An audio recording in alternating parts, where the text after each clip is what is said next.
बहुत ही अच्छी बातें हैं, लाज़मी सुनिएगा और शेयर भी लाज़मी कीजिएगा। 9 बातें हैं जो ज़िंदगी में बहुत फ़ायदेमंद हैं।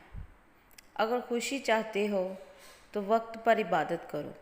अगर चेहरे को पुररौनक बनाना चाहते हो तो तहज्जुद नमाज पढ़ो। अगर सुकून चाहते हो तो कुरान पढ़ो। अगर सेहत चाहते हो तो रोज़ा रखो। अगर मुसीबतों का हल चाहते हो तो इस्तग़फ़ार करो। अगर बरकत चाहते हो तो दुरूद शरीफ पढ़ो।